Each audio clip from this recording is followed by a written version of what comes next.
చర్చల టైం సమయంలో పార్టీ పుంజుకుందా, పార్టీకి నష్టం జరిగిందా? పార్టీకి నష్టం జరగలేదు సార్. ఎందుకంటే చాలా మంది కొత్త వాళ్ళు రిక్రూట్మెంట్ అయినారు ఆ టైంలోనే పరిటాల రవి గారు కూడా చనిపోవడం జరిగింది. ఆయన చనిపోయినప్పుడు నేను దళంలోనే ఉన్నాను, లోపలే ఉన్నాను. ఆయన చనిపోయినప్పుడు వాళ్ళు చాలా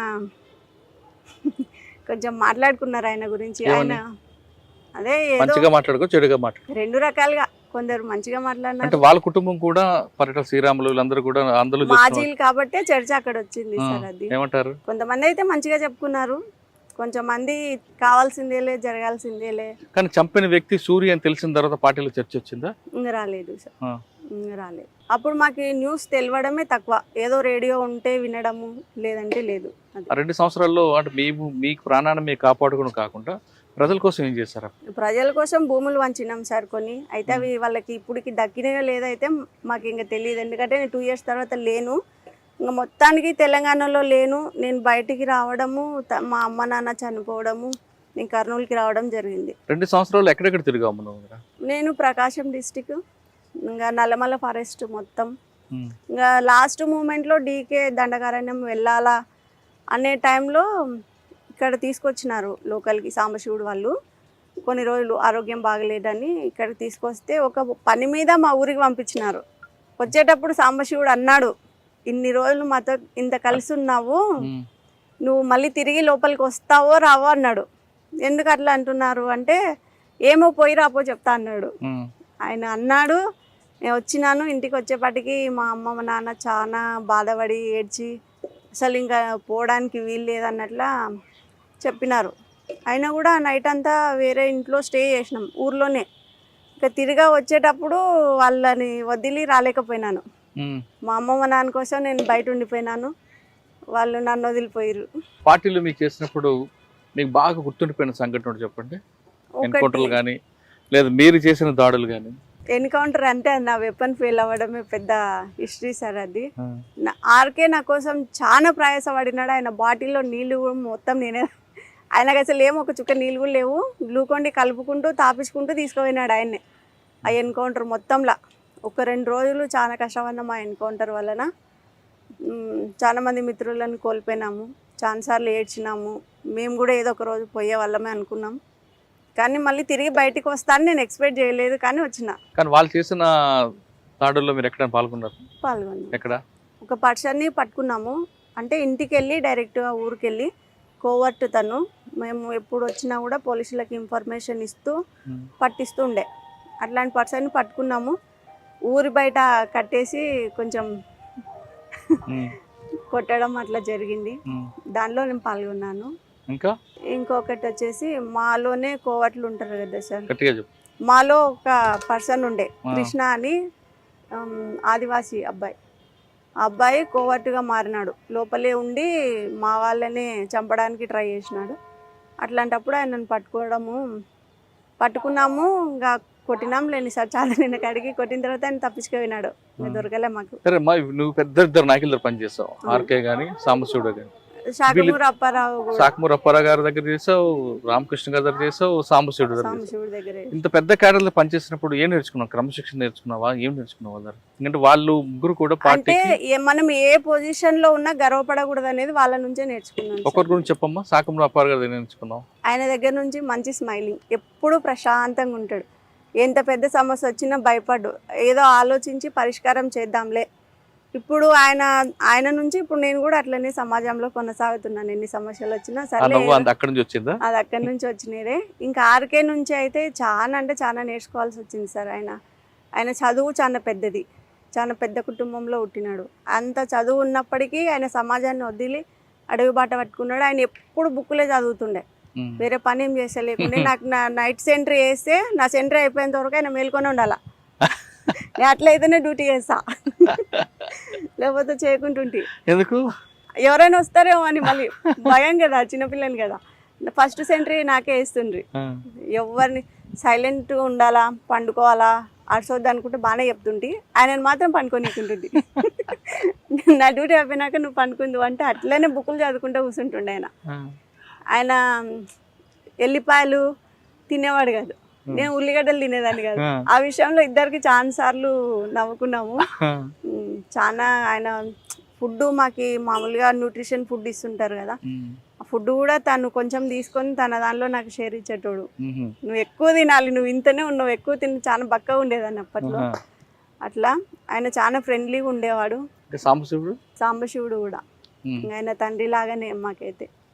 ఇట్లా అన్ని విషయాలు చెప్తుండే, బాగా చూసుకుంటుంది వాళ్ళందరినీ. ఇప్పుడు కూడా మిస్ అయినా అన్న బాధ అయితే నాకు లోపల ఉంటుంది. నేను సమాజంలో ఒక పొలిటికల్ లీడర్ని, పాలిటిక్స్ నుంచి ఏం చేయలేకపోయినాను, దానిలో ఏం చేయలేకపోయినాను. మాజీ నక్సలైట్ల జీవితం ఇది. ఎందుకంటే గవర్నమెంట్ పోస్టులు పెట్టుకుంటే రావు. పోలీస్ డిపార్ట్మెంట్లో ఒకప్పుడు హోంగార్డ్ పోస్ట్ ఇచ్చినారు, అది నాకు తెలియకుండానే మా పెద్దవాళ్ళు ఆర్డర్ కాపీ ఇవ్వాల, పోలీస్ డిపార్ట్మెంట్ వద్దు అని. నేను ఇప్పుడు ఎక్స్పెక్ట్ చేస్తున్నా జాబ్ కావాలని, ఇచ్చేవాళ్ళు లేరు కదమ్మా. 2 సంవత్సరాలు ఉండి మరి ఎందుకు బయటకు వచ్చావు? Health issue main. హెల్త్ ఇష్యూకి వచ్చి అమ్మ వాళ్ళని చూసి ఆ సెంటిమెంట్కి లోపలికి వెళ్ళలేకపోయినాను. అంటే నేను దళంని వదులుకొని రావాలని అయితే నాకు లేదు, ఇప్పటికి కూడా లేదు. దళం మీద వ్యతిరేకత ఇప్పటికి లేదు.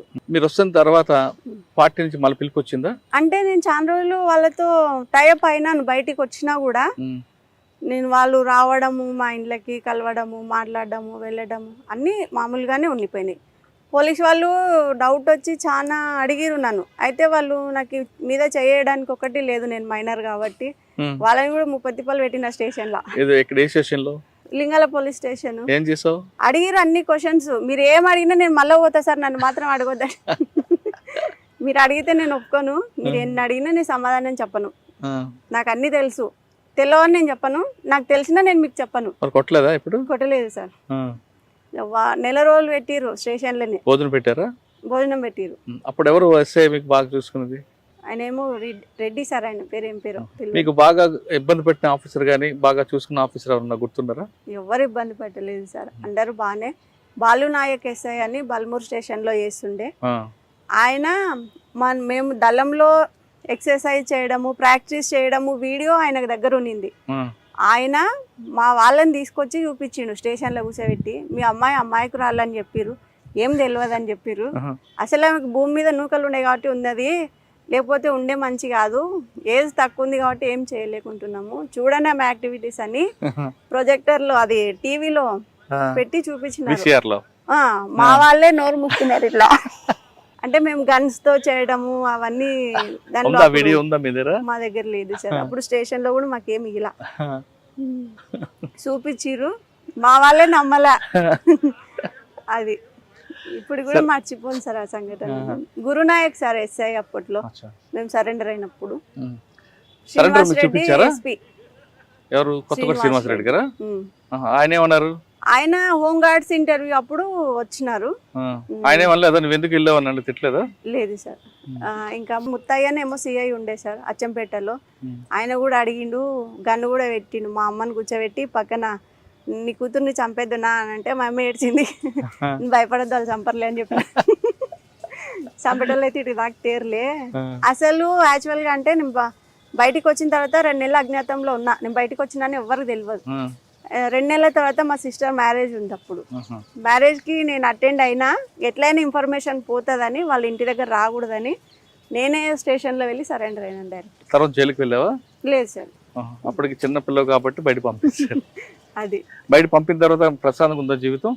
పర్లేదు సార్, నాకైతే ఏం ప్రాబ్లం లేదు. సాధారణంగా బయటకు వచ్చిన వ్యక్తులు నయం కలుస్తుంటారు, మీకు కలిసారు? లేదు లేదు సార్, అసలు వాళ్ళని నేను చూడనే లేదు. కాదమ్మా, బయటకు వచ్చిన మాజీ నక్సలైట్లు అందరూ బాగా సంపాదిస్తారు, డంపుల్లో డబ్బులు తీసుకొచ్చారని ఒక ప్రచారం ఉండేది. ఎవరు తీసుకురాలేదు సార్. తీసుకొస్తే ఇప్పుడు ఎంతో మంది నక్సలైట్లు డ్రైవర్లుగా, హోంగార్డ్స్గా పొలాలు దున్నుకుంటూ కూలీ పని చేసుకుంటూ, ఎవరి వరకే ఎందుకు, నా వరకే చూసుకోండి సార్. నేను అంత పెద్ద లీడర్స్తో ఉన్నా, నేను రూపాయి తెచ్చుకోలేదు. గవర్నమెంట్ నాకు రివార్డింగ్ ఫండ్ అని 25,000 సరెండర్ అయినప్పుడు ఇచ్చింది. ఇంకా అది తప్ప నుంచి నాకు గవర్నమెంట్ నుంచి ఇప్పుడు దాకా ఒక్కటి కూడా వచ్చిందే లేదు. అందరికి ఇల్లులు వచ్చినాయి, ఫ్లాట్లు వచ్చినాయి, అన్నీ వచ్చినాయి. నాకు మాత్రం ఏం రాలేదు సార్ గవర్నమెంట్. ఇప్పుడు నేను మా అమ్మ నాన్న చనిపోయిన తర్వాత కర్నూలులో మా మేనత్త వాళ్ళు తీసుకొచ్చుకున్నారు.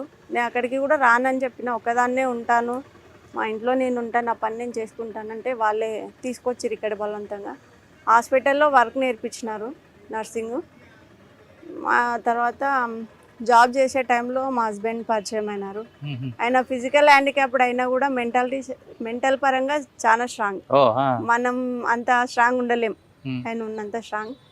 తను నాకు చాలా సపోర్ట్ ఇస్తాడు సార్ అన్ని విషయాల్లో కూడా. తల్లిదండ్రులు లేకపోయినా వీళ్ళ ఇంటికి వచ్చిన తర్వాత ఆ ఫీలింగ్ లేదు, నాకు అమ్మ నాన్న లేరు అన్న ఫీలింగ్ లేదు. అన్నీ తనే చూసుకుంటాడు. సాధారణంగా మీరు గట్టిగా నిలబడ్డారు, మీకు దొరికిన హస్బెండ్ కూడా గట్టిగా శారీరకంగా వీక్ అయినా మానసికంగా దృఢమైన వ్యక్తి కాబట్టి కాపురం సజా జరుగుతుంది. మీరు చాలా కష్టాలు చూస్తారు, ఎందుకు చెప్తున్నారు. మీరు పార్టీలో జిల్లారుగా నేను చేయలేపారు, పొలిటికల్ గా వచ్చారు నేను చేయలేపారు. మీ మనసు దృఢంగా ఉంది కాబట్టి మీరు చాలా సమస్యలు ఎదుర్కొని ముందుకు నిలబడుతున్నారు. నేను పొలిటికల్ పరంగా చేయకపోయినా, పార్టీ పరంగా చేయకపోయినా ఒక మహిళగా చేసినాను సార్. ఏం చేశారు? నేను మనీ మదీనా మహిళా సంక్షేమ సంఘం అని NGO రిజిస్ట్రేషన్ చేయించి చాలా మంది మహిళలకి టైలరింగ్ మిషన్స్ ఇప్పించినాను, ట్రైనింగ్ ఇప్పించినాను, కంప్యూటర్ కోర్స్ ఇప్పించినాను, దాని నుంచి లోన్స్ ఇప్పించినాను. ఆరోగ్యం బాలేక పెరాలసిస్ వచ్చిన వాళ్ళకి మన ఆర్గనైజేషన్ తరపు నుంచి వేరే చోటికి పంపించి ట్రీట్మెంట్ చేపియడం, ఇట్లాంటివి నా ఆర్గనైజేషన్ పరంగా నేను చేయగలిగినాను. పార్టీ తరఫు కానీ పొలిటికల్ గా చేయలేకపోయారు, కానీ వ్యక్తిగతంగా చేయగలిగినాను. సరే, ఫైనల్ గా చెప్పు. చాలా మంది అమ్మాయిలు కానీ పెళ్ళైన వాళ్ళు కానీ ఏదో చిన్న చిన్న సమస్యకి ఏదో కష్టం అంతా నెత్తి మీద పడినట్లు భావించి పిల్లల్ని అనాథలు చేసి చనిపోతుంటారు, ఆత్మహత్య చేసుకోవాలి. మరికొంతమంది అమ్మాయిలు అయితే చిన్న చిన్న ఇష్యూలు బాధలకే భరించలేమంటూ ఆ తల్లిదండ్రులకి మానసిక క్షోభ గురించి వాళ్ళ ఆత్మహత్యలు చేసుకుంటారు. ఆ విధంగా ఆత్మహత్యలు చేసుకున్న వాళ్ళకంటే ఇప్పుడేం చేయలేం, చేసుకోబోతున్న వాళ్ళకి కానీ లేదా ఇటువంటి సమస్యలు ఎదుర్కొన్న మహిళలకు కానీ మీరు ఇచ్చే సమాధానం ఏంటి? అంటే ఇప్పుడు సమాజం ఉన్నదే అట్లా ఉంది సార్. మహిళలు తప్పు చేయకపోయినా వాళ్ళు తప్పు చేస్తున్నట్టనే చూస్తున్నారు. సోషల్ మీడియా వచ్చిన తర్వాత మహిళలు చాలా రకాలుగా ఇబ్బంది పడుతున్నారు. అట్లాంటి సమస్యలు నేను చాలా పరిష్కరించిన. షీటీం ఉంది కర్నూలులో, మహిళా పోలీస్ స్టేషన్ ఉంది. నేను ఎన్ని సమస్యలు వచ్చినా వాళ్ళని పట్టుకొని దాన్ని సాల్వ్ చేస్తాను. అటువంటి సమస్యలు ఎదుర్కోవాలా, వచ్చినప్పుడు ధైర్యంగా నిలబడాలి సార్. ఫస్ట్ ఒక సమస్య ఉందంటే దానికి పరిష్కారం కంపల్సరీ ఉంటుంది. సమస్య వచ్చింది కదా మనం చనిపోతేనే అది పరిష్కారం అవుతుందంటే కరెక్ట్ కాదు. కాబట్టి సమస్య వచ్చినప్పుడు నిలబడి ఆలోచించుకొని కొంచెం దాని పోరాటం అయితే చేయాల్సిందే కంపల్సరీ. పోరాటం చేయకుండా బయటపడలేం సమస్య నుంచి. దానికైతే నేను ఎప్పుడు సపోర్ట్ ఉంటా. అట్లాంటి సమస్యలు ఎన్ని వచ్చినా కూడా నేను పరిష్కరిస్తాను సార్ కంపల్సరీ. మనిషి పుట్టిన తర్వాత ప్రతి మనిషికి ఒక సమస్య వస్తుంది. ఆ సమస్యకి ఆత్మహత్య పరిష్కారం కాదు అంటుంది నాగమణి. ఖచ్చితంగా మనం పోరాటం చేసి ఆ సమస్య మనకు భయపడి పారిపోతుంది, కానీ మన దగ్గర కూడా రాదు అంటూ ఆమెకున్న అనుభవం చెప్తున్నారు. ఇది నాగమణితో ఎక్స్క్లూజివ్ ఇంటర్వ్యూ. వచ్చే వారం మరో గెస్ట్తో మళ్ళీ కలుద్దాం. అంతవరకు నమస్తే, థ్యాంక్ యూ అక్క. నమస్తే.